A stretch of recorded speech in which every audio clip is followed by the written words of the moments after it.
Hello and welcome to my channel. In today's HTML tutorial, I am going to walk you through what form inputs and labels are. Let's start with the input tag. This HTML element creates an input field which enables users to provide data. There are various attributes you can give to it. The first one is the type attribute. Depending on the value you specify here, the input field will look and function differently. I am going to use the input type text for this lesson, which is one of the most common ones and lets the user enter text. If I save this, you can see that an input field is visible in the browser. It does not tell the user what to do, so let's give them a hint. I can do this by specifying the placeholder attribute and setting it equal to what I wanted to say. For this example, I wanted to display search.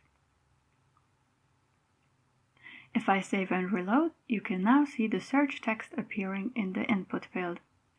Another important attribute is the name. You can give each input a name which you will need when sending the information the user provided to the server. Here I will add name equals search. This information does not change the look of the input field, as you can see when I refresh the browser. If you want the input field to be required, you can add the attribute required to it. If this is specified, the user has to fill out the field before the form can be submitted. If you do not want users to fill out the field, you can add disabled to the input. This will gray out the field and it is not possible to focus on it or to add text. Then you can also set a value for the input field by adding the value attribute. If this is set, the input field will already be filled out before the user enters anything. Let's say I want this text field to be pre-filled with the text HTML. I can just set value equals HTML. If I refresh, you can see the placeholder is gone and instead you can see the HTML text in a darker color.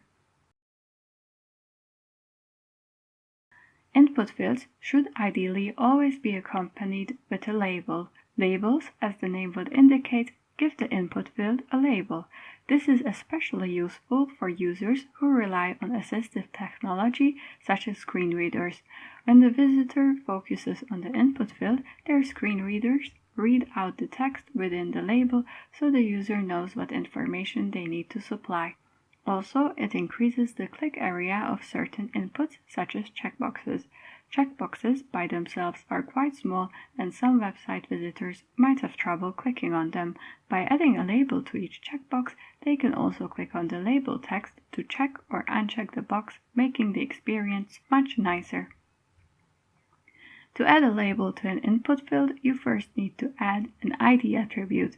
Here I will add an ID and set it equal to search. You can decide what ID to give your input field, but it should make sense. Once the ID is specified, you can add the label to the input. This label then needs the attribute for added to it. The for attribute should be equal to the input field's ID. This is how you establish the relationship with each other.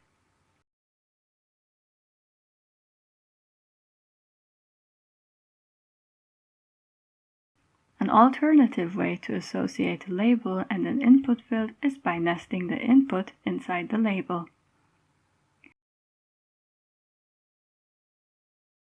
This is it for the input and label HTML tags. If you have any questions, please leave a comment below and I will try to reply. In the next lesson, I am going to show you some of the most commonly used input types. If you are interested in learning web development, please subscribe. I put out videos every week. Thank you for watching and see you in the next one.